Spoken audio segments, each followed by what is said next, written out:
Petite calice de tabarnak. Ah, c'est tabarnak. Tabarnak! Ah, le tabarnak!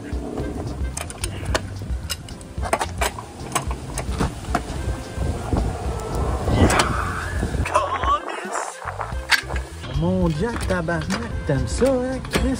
Je veux pas rentrer, le petit maudit.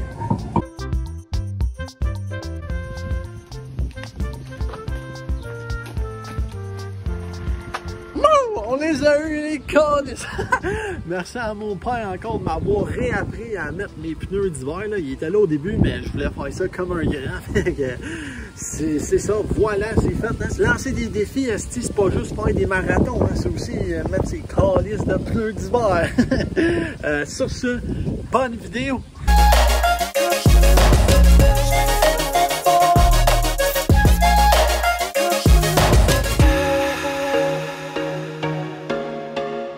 Bonjour, comment ça va? Re-bienvenue dans une nouvelle vidéo, nouveau défi, nouvelle vidéo.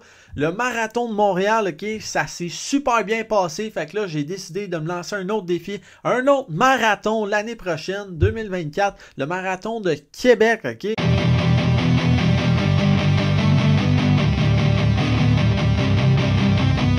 C'est vraiment beau à aller à Québec là, avec le château Frontenac, puis dans ce coin-là, là, se promener sur le bord de l'eau, puis faire la traversée entre Lévis et Québec. C'est vraiment là, c'est vraiment beau. Il y a plein de choses à visiter aussi là, parce que c'est un patrimoine riche. Là. Quand j'étais au primaire, j'étais allé faire une sortie à Québec, puis on est allé voir plein de choses à apprendre sur l'histoire. Tu sais, pourquoi la citadelle, ça sert à quoi? Vraiment une riche histoire. Tu sais, faut pas oublier la bataille entre Wolfe et Montcalm sur les plaines d'Abraham.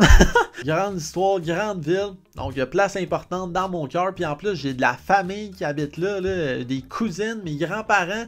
J'ai d'autres cousines qui habitent à Rimouski, justement. Mais je sais pas s'il y a un marathon de Rimouski. S'il y en a un, ça sera l'année d'après. Mais donc, c'est ça. Ce que je pense de faire, c'est vraiment d'aller passer la fin de semaine à Québec. Tu sais, arriver au lieu, tu sais, la course, ça va être le dimanche, comme le marathon de Montréal cette année. Mais là, au lieu d'arriver là juste le dimanche, j'irai là comme, tu sais, le vendredi soir, puis samedi, tu restes là, tu dors à l'hôtel. Puis ça devient comme une fin de semaine de vacances, de plein air, de tourisme. Fait qu'on va avoir du fun tout en compétitionnant. Là, on peut se poser la question, mais là, pourquoi tu te fixes ça déjà comme objectif? Pourquoi tu y penses déjà? Ben, c'est à cause de la composition corporelle. Genre, l'année passée, quand que je courais, là, je pesais 158 livres. Puis là, pendant un an, dans le fond, jusqu'au marathon, je pesais 167 livres. Fait que j'ai presque pris 10 livres de masse musculaire.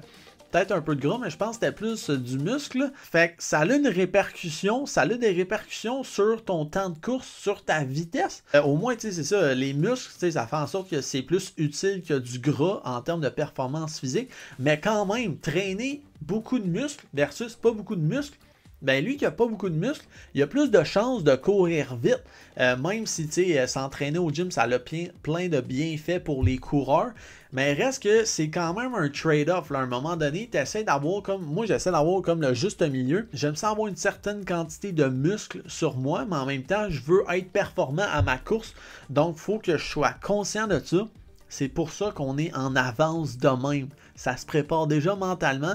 Donc en ce moment, je veux courir puis m'imaginer déjà le poids là, que je vais être prêt à courir avec pour la course, pour le marathon. Donc il faut s'y prendre d'avance. Pour moi, je pense que 170 livres, ça va être parfait là, comme game shape. Là. Ça va être le poids idéal qui va me permettre de vraiment courir à la vitesse que je veux. Donc à 4,37 du kilomètre, là, quand même, c'est genre 20 secondes de moins que ce que je courais pendant le marathon. Donc là, ça, physiquement, c'est fait. Après ça, on rentre dans la course. Hein? Pour s'améliorer en course, on utilise la méthode Maffetone. Cette méthode-là, ça te dit de combiner des entraînements qui vont travailler le système aérobique et le système anaérobique. Fait que le système aérobique, là, c'est 80% de tes courses, ok? 80% du temps, là, si tu cours, tu te laisses flotter quand tu vas dehors. c'est vraiment un tempo qui est lent. Ton rythme de course, il est lent. Fait que ça, qu'est-ce que tu fais dans le fond pour savoir si t'es assez lent? C'est 180 moins ton âge. Fait que mettons, moi, c'est 180 moins 21. Ça me donne 159 battements par minute. C'est ça le rythme cardiaque maximum qu'il faut que tu respectes pour rester dans ton système aérobique. Quand tu restes dans cette zone-là, fait que genre j'essaie même de descendre entre 145 et 155, là, quand tu restes là-dedans, tu travailles vraiment cette bonne base aérobique-là. Puis là, justement, avec les temps froids qui arrivent, puis le changement de luminosité, là, moins de vitamine D, ouais, mais c'est aussi des fois, je me retrouve à courir quand il fait noir. Et là, je pense qu'il va vraiment falloir que je m'achète une lampe frontale parce que c'est que la dernière fois, je voyais rien.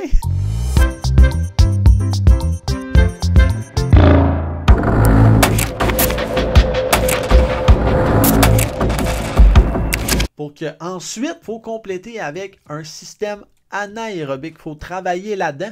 Fait que ça, bien souvent, c'est une course par semaine que j'appelle le fameux speed workout, donc un entraînement de vitesse où est-ce que bien souvent, je vais faire des sprints ou courir longtemps à des tempos plus vite. Fait que mettons un 10 minutes à genre 4,30, 4,20 ou whatever à telle zone. Sinon, on peut parler de zone de cardio, là, 1 à 5. Fait que genre à partir de 3, ça commence à être plus vite. À 4 puis à 5, ton rythme cardiaque, il jump en tabarouette. Mais travailler dans ces zones-là, c'est super important pour que quand tu reviens dans ton système aérobique, ben, tu sois meilleur. Puis là, tu vas voir que tu vas pouvoir courir plus vite sans que ton rythme cardiaque augmente. Puis c'est là que tu vois que tu t'améliores. Mais donc, système anaérobique, les sprints, full important, puis full de cool aussi.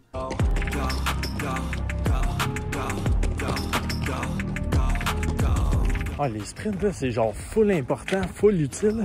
Genre, ça bâtit tes jambes, puis même ça brûle du gras parce que c'est du HIIT cardio. Fait que genre, tu fais ça pendant pas beaucoup de temps, intensité full élevée, puis après ça, tu prends un temps de repos. C'est vraiment satisfaisant. Genre, sérieux. Puis c'est tough, là. Genre, ça va de plus en plus vite. Ah! Malade!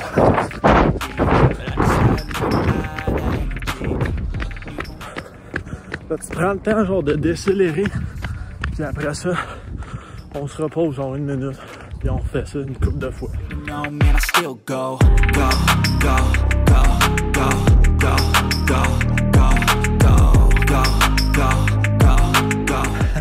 Genre eux autres, là, aujourd'hui, je fais encore des sprints, nouvelle semaine, là, mais dans la même vidéo. Puis je pars en courant, man. Là, j'ai les jogging à Rocky, hein. Fait que je pense que ça porte ta chance. Les autres, les constructeurs, ils étaient sur toi, ils étaient là. Hey, let's go, man, yeah, yeah. Asti que c'est malade, man. Genre, tout le monde vote pour toi quand tu te mets dans des positions vulnérables qui te font dépasser tes limites. Tout le monde vote pour toi. Let's go! Et là, ensuite, concrètement, comment on va appliquer ça? Comment on va réussir ça? Ben, je vais vous donner une petite représentation de mon training split. Donc, voilà à quoi ça ressemble mon entraînement. Je cours 4 fois, puis je vais au gym 4 fois aussi, plus un entraînement de boxe. Non, je joue même pas au hockey. Je suis comme en mini-retraite. Ça va revenir un jour, là, fait que je vais le replacer là-dedans. L'important, c'est que ça soit fait.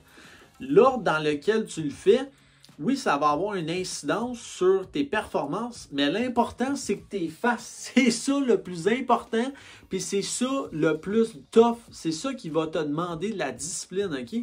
Parce que des fois, on peut penser, et on peut checker des vidéos là, sur comment maximiser tel entraînement, puis tout. Mais c'est parce que bien souvent, les gens, ils font même pas ça au complet. Fais ça au complet. Regarde qu'est-ce que ça fait sur ton corps, puis après ça, on détermine des façons de placer ça dans ton horaire, parce qu'on a tous des horaires différents. Là. Ça aussi, c'est une chose qu'une vidéo, ça peut pas tant t'apprendre. Il faut que tu le testes toi-même. Puis après ça, c'est de respecter peut-être des fenêtres de récupération. Genre, par exemple, moi, sérieux, ça donne même pas, là, selon genre mon école, ma job, pis tout. Ces entraînements-là, là, genre, je vais au gym, après ça, je fais un speed workout, gym, course, sont tout le temps collés.